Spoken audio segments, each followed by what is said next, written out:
हुई ये 2 रुपए।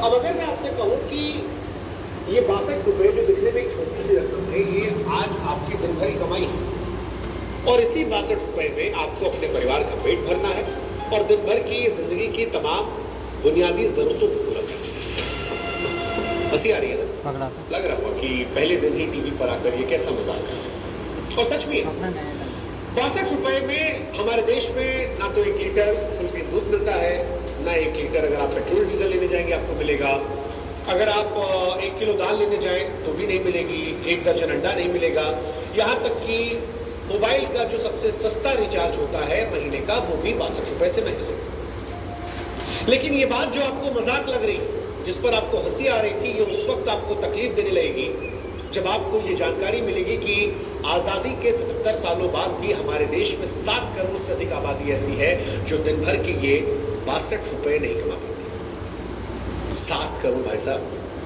और 7 करोड़ का मतलब है ब्रिटेन जैसे पूरे देश की आबादी भारत में ऐसी है जो हर रोज गरीबी में संघर्ष कर रही है, 62 रुपए के लिए संघर्ष कर रही है। दरअसल हमारे देश में शुरुआत से ही गलत सोच है। हमारे देश में एक धारणा है कि गरीब पैदा होना गुनाह नहीं है भाई साहब, गरीब मरना गुनाह है। अरे ठीक है, ये बात सच है कि कुछ लोग अपनी मेहनत, अपनी लगन से अपने हालात को बदल लेते हैं, लेकिन अधिकतर ऐसा नहीं होता। भारत में गरीबी की जड़ें इतनी गहरी है कि मेहनत कई बार अकेले काफी नहीं होती है, सपनों को तोड़ देती है। लाखों लोग ऐसे इस देश में हैं जो हर रोज मजदूरी करते हैं, रिक्शा चलाते हैं, सड़कों पर सामान बेचते हैं, लेकिन उनकी जिंदगी नहीं बदलती। क्यों? सिस्टम ऐसा बना है। शिक्षा, स्वास्थ्य, रोजगार के समान अवसर नहीं है, इन अवसरों तक उन गरीबों की पहुंच ही नहीं है। और जब वही गरीब मर जाता है तो कहा जाता है अरे यार उसने कोशिश नहीं की। आज कचहरी में हम ये कह रहे हैं कि ये सोच खतरनाक है, ये समाज में भ्रम पैदा करती है कि गरीब अपनी बदहाली के लिए खुद जिम्मेदार है, जबकि हकीकत में सिस्टम की नाकामी और असमानता उसे मौका नहीं देती। आज सवाल ये होना चाहिए कि भारत की जीडीपी अगर समुद्र में उठती बड़ी बड़ी लहरों की तरह है तो ये लहरें सभी नावों को एक साथ क्यों नहीं ऊपर उठा रही? ऐसा क्यों हो रहा है कि कुछ नाव तो ऊपर उठ जाती है लेकिन बाकी नावों को संघर्ष करना पड़ रहा है? और यही आर्थिक असमानता की कहानी। इसका मतलब होता है कि एक व्यक्ति के पास तो इतना पैसा हमारे देश में कि वो ये सोच रहा है कि इस बार छुट्टी मनाने कौन से देश चले, और उसी भारत में एक व्यक्ति ऐसा भी है जो इस डर से डरा हुआ है कि शाम को परिवार का पेट भरने लायक पैसा कमा पाएगा या नहीं कमा पाएगा। रात को भूखे सोना होगा बच्चों को या फिर कुछ मुंह में निवाला जाएगा।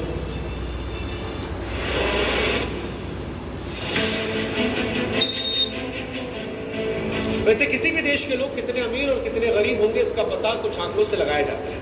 इन आंकड़ों को आईजी यानी इंटर जनरेशनल इनकम इलास्टिसिटी कहते हैं। इसका मतलब होता है कि आपके परिवार या आपके माता पिता की आमदनी का आपकी आमदनी पर कितना असर पड़ेगा। भारत में ये दर जो है ये 0.56 है, यानी आपके माता पिता की आमदनी का 56% असर आपकी आमदनी पर पड़ेगा। अगर आपके माता पिता गरीब हैं तो संभावना ज्यादा है कि आप भी गरीब ही रहें। अगर लोअर मिडिल क्लास है तो आप भी बुढ़ापे तक लोअर मिडिल क्लास होने के चांसेस ज्यादा है। लेकिन अगर आपके माता पिता अमीर हैं तो गारंटी है कि आप अमीर रहेंगे, आपकी आमदनी भी आपके माता पिता की तरह बेहिसाब रहेगी।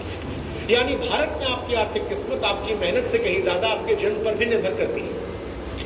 और इसीलिए आज हम अफसोस से कचहरी में कह रहे हैं कि 21वीं सदी के भारत में भी राजा का बेटा ही राजा बन रहा है, गरीब का बेटा गरीबी के दलदल में फंस कर रहेगा। क्योंकि अगर ये IGE 0.0 होता तो आपकी मेहनत और काबिलियत आपका भविष्य तय करती, लेकिन आज भारत में ऐसा नहीं है।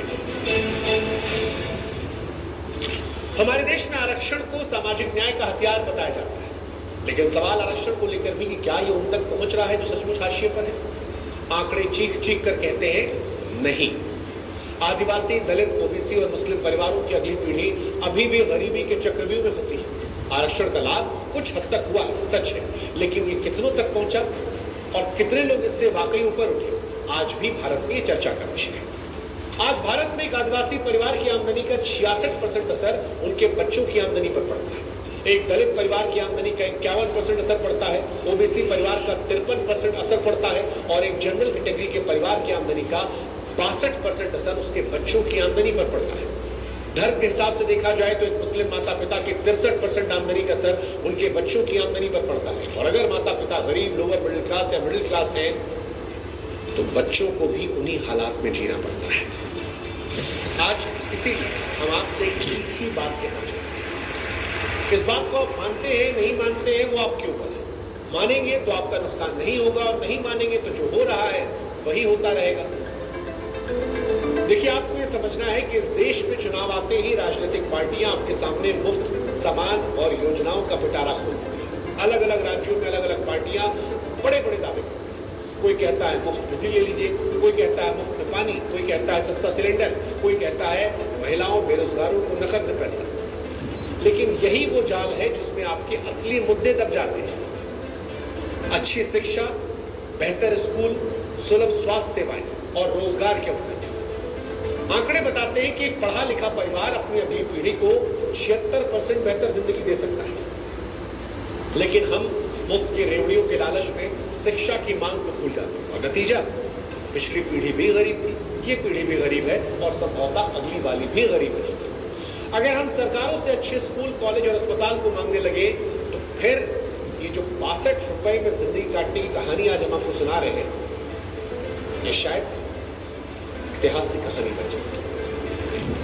लेकिन ये तब होगा जब आपको एहसास होगा कि आपके असल मुद्दे लंबी लड़ाई है। क्षणिक लाभ की जगह लंबी सोच आपकी जिंदगी और आपके बच्चों के भविष्य को बेहतर कर सकती है।